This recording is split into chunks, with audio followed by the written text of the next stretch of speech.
Now, when this meeting actually occurred between President Nixon and Elvis Presley, you were probably very little boys if you had been born. I wasn't born. None of us were born during this. He was about 22. Yeah. 22. I was born the next year. Yeah, so maybe I was in my mom's belly.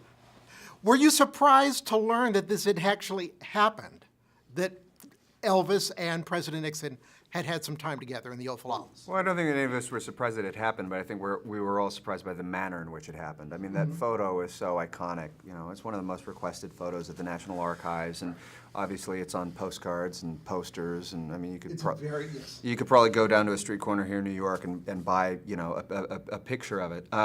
But I think the manner in which it all came about, I think, is the thing that's most unique. Because almost anyone will look at that photo and says, "How did that happen?" Exactly. Because that makes no sense whatsoever. And that I think was the most surprising thing about all of this. You know, it may seem like a very simple film, but it has to be very focused and disciplined because, you know, you go to a little bit in the wrong direction and it's like a long comedy sketch. Yeah, if it tonally can really unwind quickly if you try to make a joke out of it. Which brings me to Liza Johnson, who I think did a terrific job directing.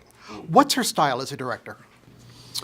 She's very, she's hands-off in all of the right ways, but then also very, you know, she...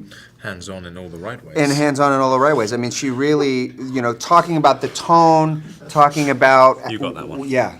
Talking about the tone, talking about when to sort of play a little bit of a comedic moment, but not trying to hit a punchline. You know, she was great. She was very into the fact that we wanted to tell a real story, Yeah. and out of those real moments came the comedy. Yeah. You know, and I think it's a very, it's a crazy situation that happened, and I think in those great moments, I think you find a real grounding and realism to these two men. How did you master an American accent for this role? Are you doing a Memphis accent or? No, I'm doing American. American. General. General American. There's a long story to that general American accent as well, because Jerry has a tint of Southern accent, and you can either go very Southern and just stay Southern, or go general and. Can't really go a little. You can't go a His little. audiobook said general. Yeah. and so Jerry chose for me to do a general American accent. What did you learn about the depth of his friendship with Elvis that you took into your performance? Well, I just learned that this man had a great respect and love for Elvis. I mean, Elvis kind of picked him, or they kind of met when Jerry was 16, or maybe younger, no, like 14, 15, actually. Yeah, he was about 14, 15. And, you know, he's lived his whole life revolving around Elvis in a good way, you know. And that love and trust and I guess was a great thing to see that someone like that could have such a long-lasting friendship with someone even when they're not there. So it was very lovely to see. Johnny, you knew Johnny Cash? Did you know Johnny Cash? No, I never got to meet the man. You never got to meet him, but you were a big fan of his? Huge fan of Johnny Cash. And Colin, your dad is very famous. If Michael Keaton, guys.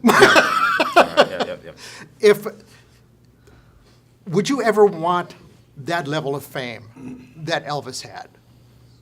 You could have steady work. No. No. The famous line is that, you know, there was only one Elvis.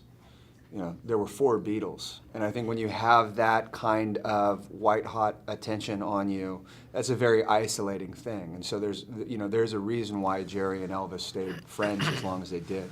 Because you need a structure around you to help you get through that. Yeah. And when it's just you, when it's just Elvis, not even the last name is just Elvis, that's a very difficult thing to navigate. And you could argue that, you know, he didn't navigate it all that well. Johnny, Alex, Colin, you did excellent work. You did excellent work about the place where many of us got Elvis albums. All Things Must Pass. Records. Yeah. Fine documentary. Thank you very much. Thank you for your time. Thank you so much. Thank you. Thank you.